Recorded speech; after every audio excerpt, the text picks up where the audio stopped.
चलिए, बिहार एसआई के अब परीक्षार्थी आज पुनः भी कुमार आपके सामने 5वें दिन मैथ के प्रश्न लेकर के।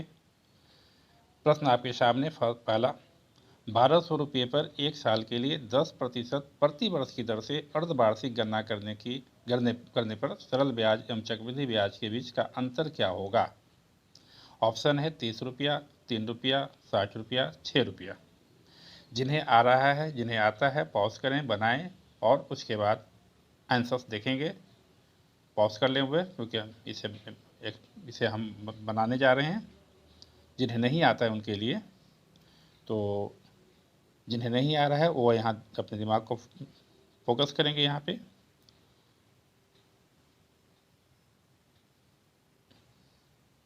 चलिए, यहाँ पे क्वेश्चन है 1200 रुपये पर 1200 रुपया आपका मूलधन हो गया। 1200 रुपये पर एक साल के लिए समय आपका हो गया 1 वर्ष। 10% प्रति वर्ष की दर से रेट ऑफ इंटरेस्ट 10% हो गया दर से, लेकिन एक कंडीशन लगा हुआ है, अर्धवार्षिक गणना हो रही है। रेट ऑफ इंटरेस्ट जो जोड़ा जा रहा है वो 6 महीने पे जोड़ा जा रहा है, अर्धवार्षिक है। तो हमें पता है कि जब कोई चीज़ अर्धवार्षिक रेट ऐड होता है तो समय में हम 2 से गुना करते हैं। तो जो एक साल का समय है वो 2 ईयर्स हो जाएगा। समय जो आपका होगा वो 2 ईयर्स का हो जाएगा।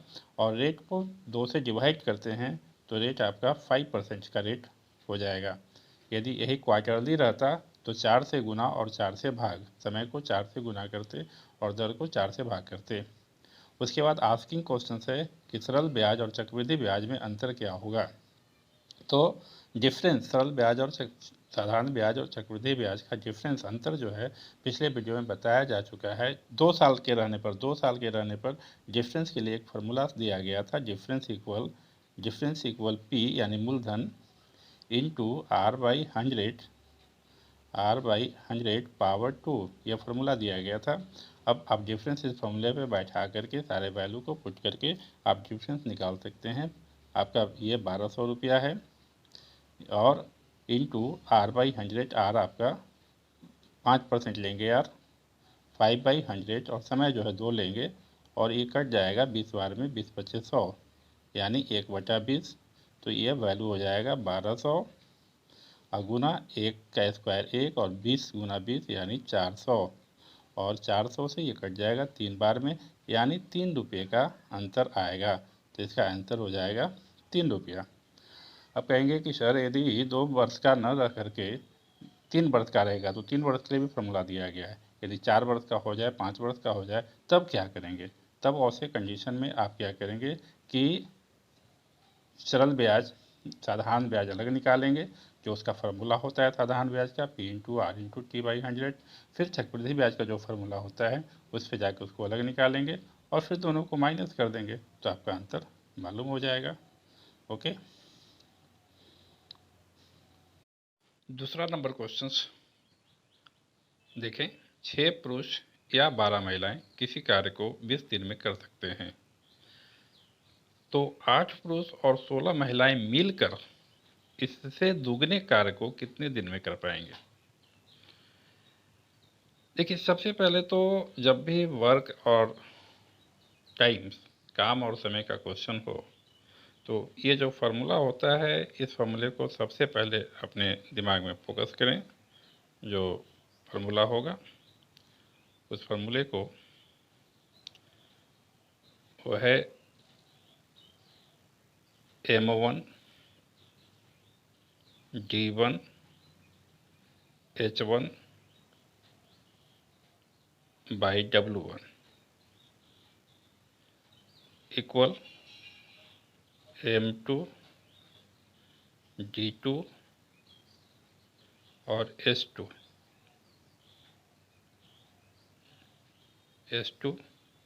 By W2।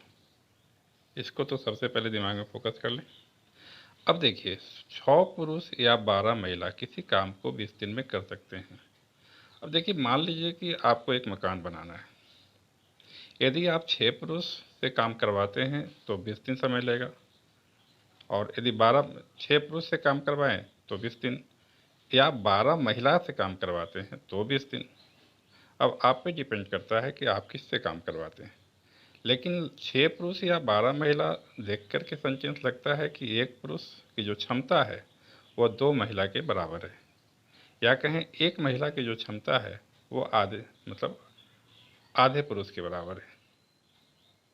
तो मान लीजिए कि हम पुरुष का इस्तेमाल करते हैं काम के लिए, तो 6 पुरुष, तो पहले कंडीशन में मैन जो है वो 6 है। समय कितना लेता है? 20 दिन। समय 20 दिन लिया। आवर समय घंटा नहीं है, उसको आप हटा ही दीजिए, उसका इस्तेमाल मत कीजिए। काम कितना है? एक काम है। दूसरी तरफ अब आते हैं तो 8 पुरुष और 16 महिला मिलकर, या नहीं है और दोनों मिलकर, यानी जो 16 महिलाएं हैं उसको भी हमको पुरुष में कन्वर्ट कर देना पड़ेगा। तो एक महिला का जो क्षमता है वो आधे पुरुष के बराबर है, यानी 16 महिला का क्षमता 8 पुरुष के बराबर हो जाएगा। 16 महिला यानी एक महिला इक्वल आधा पुरुष, तो 16 महिला इक्वल हाफ इंटू 16 यानी 8 पुरुष। और 8 पुरुष और पहले से ऑलरेडी है, 8 पुरुष पहले थे, और 16 महिला का वैल्यू भी आएगा 8 पुरुष, और दोनों मिला दें तो 16 पुरुष हो जाएगा, यानी यहाँ मैन की जगह 16। और T2 समय कितना लेगा ये निकालना है, T2 हमें आस्किंग है, और बाई काम कितना है, दुगना काम, तो यहाँ 2 हो जाएगा। अब इस 2 से आप इस 8 को काट दें तो, और उसके बाद 6 गुना 20 बराबर 8 इंटू T2। अब इसको आप इधर लाएंगे, यहाँ पे जगह की कमी समझने की कोशिश कीजिएगा। 6 गुना 20 और इस 8 को हम यहाँ ले आए। अब इस 8 से इसको हम कट करेंगे तो 4 से ये 2 बार में, 4 से ये 5 बार में, और 2 से ये 3 बार में, क्या हो गया, बराबर T2। यानी कितने दिन में करेगा, 15 5 दिया 15 दिन, इसलिए इसका आंसर होगा 15 दिन। ओके। तीसरा नंबर क्वेश्चन से, एक रेलगाड़ी 800 मीटर और 400 मीटर लंबे 2 पुल है, उसको क्रमशः 100 सेकंड और 60 सेकंड में पार करती है। तो रेलगाड़ी की लंबाई क्या है, ये हमें पता करना है। ऑप्शंस दिया हुआ है 80 मीटर, 90 मीटर, 200 मीटर और 150 मीटर। तो ध्यान देंगे यहाँ पे कि क्या है दिया हुआ, एक रेलगाड़ी की लंबाई मालूम करनी है। रेलगाड़ी की लंबाई नहीं पता है, ये रेलगाड़ी है मान लीजिए, और ये मान लीजिए कि आपका पुल है। मान लीजिए रेलगाड़ी की लंबाई 1 मीटर है और पुल की लंबाई दिया हुआ है 800 मीटर, और कितने सेकंड में पार करती है ये, 100 सेकंड में, 100 सेकंड में। तो चाल किस चाल से पार कर रही है, चाल क्या हो रहा है, स्पीड क्या हो रहा है यहाँ पे, तो आप जानते हैं स्पीड बराबर चाल बराबर दूरी बटा समय, कुल दूरी बटा समय। तो दूरी कितना हुआ, गाड़ी की अपनी लंबाई और पुल की लंबाई, गाड़ी की लंबाई और पुल की लंबाई उसकी कुल दूरी हो गया। तो x प्लस 800 ये इसका कुल दूरी होगा, x प्लस 800, और समय कितना ले रहा है, 100 सेकेंड, 100 सेकेंड। तो 800 जो मीटर की जो लंबी पुल है उसको पार करने में किस चाल से पार किया, x प्लस 800 बाई 100। फिर दूसरा एक पुल फिर आ रही है, तो फिर ये गाड़ी जो है सो आपका गाड़ी वही है, लेकिन इस बार पुल जो है थोड़ा पुल छोटा है, इसकी लंबाई जो है सो 400 मीटर है इस पुल की, और ये 1 मीटर है। तो इसको पार करने में वो कितना समय ले रहा है, 60 सेकंड। तो यहाँ पे भी चाल क्या है ये निकाल लेंगे, स्पीड क्या है, तो कुल दूरी बटा कुल समय, यानी x प्लस 400 बटा समय कितना लग रहा है, 60। तो ये चाल, यानी पहला पुल पार करे चाहे दूसरा पुल पार करे, चाल तो उसका सेम है, चाल में परिवर्तन तो हो नहीं रहा है। छोटा पुल होने की वजह से समय कम लग रहा है, 60 सेकंड लग रहा है। तो दोनों चाल, यानी पहला जो चाल ये और ये दूसरा चाल, दोनों चाल जो x प्लस 800 बटा 100 और x प्लस 400 बटा 60, दोनों चाल चूँकि बराबर होगा, तो इसलिए अकॉर्डिंग टू क्वेश्चन दोनों चाल को हम क्या करेंगे, दोनों चाल को बराबर करेंगे। तो पहला चाल आपका क्या था, एक्स प्लस 800, एक्स प्लस 800 और बटा 100, ये 800 है। और दूसरा एक्स प्लस 400, 400 और बटा 60 है। अब मेन इसको कट करना है। आप नीचे में यहाँ कट कर सकते हैं, ये 0 से 0 काट दिए और आप 2 से कटेगा और 2 से 3 और 2 से 5। उसके बाद आप क्रॉस करें, तिरछा तिरछी गुना करें, 5 से करेंगे तो ये 5x हो जाएगा और 400 में 5 से करेंगे तो 5 का 20 यानी 2000 हो जाएगा। और फिर क्रॉस इधर करें, 3x हो जाएगा ये, और प्लस 8 दिया 2400 हो जाएगा ये, 2400 ये। अब x को एक तरफ करें, अंक को इधर करें। जब आप 3x को इधर ले आएंगे तो 5x माइनस 3x हो जाएगा, यानी वैल्यू क्या हो जाएगा 2x। और ये 2000 को इधर 2400 की तरफ ले जाएंगे तो जाके माइनस हो जाएगा, तो क्या आएगा 400 माइनस करेंगे 2400 में से 2000 तो 400। तो x का वैल्यू क्या हो जाएगा 400 बटा 2, यानी x का वैल्यू हो जाएगा 200। इसलिए इसका आंसर आएगा 200 मीटर गाड़ी की लंबाई जो माना गया था। चलिए चौथे नंबर क्वेश्चन पे ध्यान दीजिए। दिनेश एक पंखा जिसकी अंकित कीमत से यानी प्रिंटेड प्राइस से 25% बट्टे पर खरीदता है। वह उसे 660 रुपया में बेचकर 10% का लाभ कमाता है। तो पंखे का अंकित मूल्य प्रिंटेड प्राइस बताना है आपको कितना था।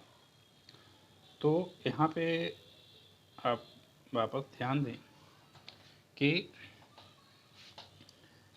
प्रिंटेड प्राइस अंकित मूल्य से 20% कम पर खरीदता है, 25% सॉरी। तो इसका मतलब हुआ कि यदि मान लें कुछ देर के लिए कि उसका प्रिंटेड प्राइस 100 रुपया था तो 25% डिस्काउंट दे दिया, यानी 75 रुपया में खरीदा। यानी 75 रुपया में, यदि वह 75 रुपया में खरीदता तब जाके उसका प्रिंटेड प्राइस 100 रुपया होता। अब मालूम करना है आगे कि खरीदता एक्चुअली वो कितना में। तो ये जो सेकंड लाइन है कि वह 600 रुपया में बेचकर 10% लाभ कमाता है, इससे उसका क्रय मूल्य निकल जाएगा, क्योंकि यहाँ पे विक्रय मूल्य 660 रुपया में बेचा है, यानी विक्रय मूल्य दिया हुआ है और प्रॉफिट परसेंट दिया हुआ है। इसका इस्तेमाल करके हम उसका कॉस्ट प्राइस यानी सीपी निकाल लेंगे। तो आपको पता होगा कि सीपी का जो फॉर्मूला होता है, सीपी बराबर SP into 100 by 100 plus 100 by 100 plus R, 100 plus R that means rate of interest. तो आप यहाँ देख रहे होंगे कि एसपी आपका 660 रुपया है, 660 गुना 100 अब बाई 100 प्लस आर, यानी 100 में आर जोड़ेंगे तो 110 हो जाएगा। 110 से 660 600 रुपया में कट गया। इसका मतलब हुआ कि वो 600 रुपया में उस पंखे को खरीदा था और 10% लाभ लेकर के 660 में बेचा था, यानी 600 में वो पंखा खरीदा था। अब हमें मालूम करना है कि वह उस पंखे का अंकित मूल्य क्या है। क्रय मूल्य तो उसका मालूम हो गया, अब अंकित मूल्य क्या है इसे मालूम करने के लिए आप वापस आइए। ये 25% जो डिस्काउंट है उससे क्या पता चल रहा है, उससे पता चल रहा है कि उसका जो सीपी यदि उसका 75 है तो प्रिंटेड प्राइस जो पीपी है वह 100 है। इससे ये पता चल रहा है कि सीपी 75 यानी 100 रुपये की चीज़ को 75 में खरीदा, 25% डिस्काउंट दिया। अब है आपके पास कि जो अभी आपने देखा कि उसका क्रय मूल्य कितना आया था 600, यानी जब 600 उसका सीपी है तो अंकित मूल्य क्या होगा ये निकालना है एक्स। तो चूंकि ये प्रोपोर्शनल में जाता है तो इसको by 75 by 100 equal 600 by x. यदि कोई चीज़ कटता है तो काट लें यहाँ पे, ये 3 बार में और ये 4 बार में, और ये भी काट सकते हैं आप डायरेक्ट, 3 दूनी 6, 200,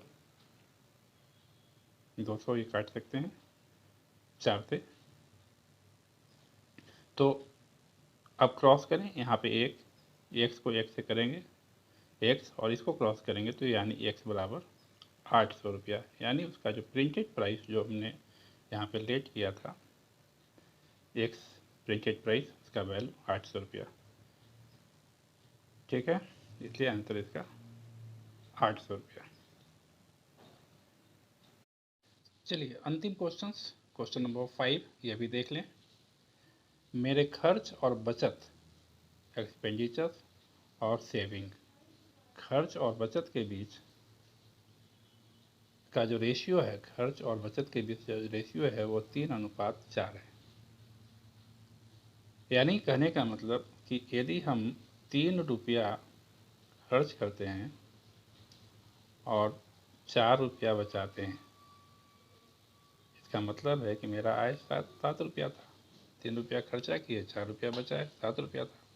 तो यहाँ पे जो खर्च का जो प्रतिशत आप देख रहे होंगे, यहाँ पे जो खर्च का प्रतिशत है वो कितना परसेंट है, खर्च 3 रुपया है, और जब किसी को भी हम प्रतिशत निकालते हैं तो इंटू 100,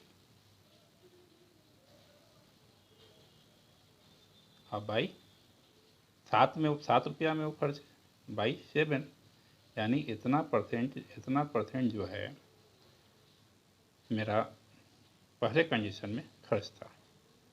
दूसरे कंडीशन में यदि वह अनुपात 4:3 का कर दिया जाए, यानी खर्चा 4 रुपया कर दिया जाए और बचत 3 रुपया कर दिया जाए, और तो इनकम तो वही 7 रुपया, तो खर्च में जो वृद्धि हुआ वो परसेंटेज में, तो खर्च, अब देखिए यहाँ पे खर्च में परसेंटेज, खर्च का परसेंटेज यहाँ क्या है, तो 4 खर्च है, परसेंटेज निकालेंगे तो 100 से गुना करेंगे, और बाई कितना में खर्च हो रहा है, 7 रुपया में, तो ये खर्च का परसेंटेज हुआ पहले कंडीशन में, ये सॉरी दूसरे कंडीशन में, और ये पहले कंडीशन में। अब वही बताना है कि खर्च में कितने परसेंट की वृद्धि हुई, यानी ये 400/7 और ये 300/7 कितना बढ़ा, तो माइनस कर दीजिए आप, 400/7 और माइनस 300/7, जब माइनस करेंगे 400 में से 300 चला जाएगा तो क्या आएगा, 100/7, तो इसलिए इसका आंसर होगा 100/7, अर्थात बी नंबर आंसर होगा। ओके, बाकी नेक्स्ट वीडियो में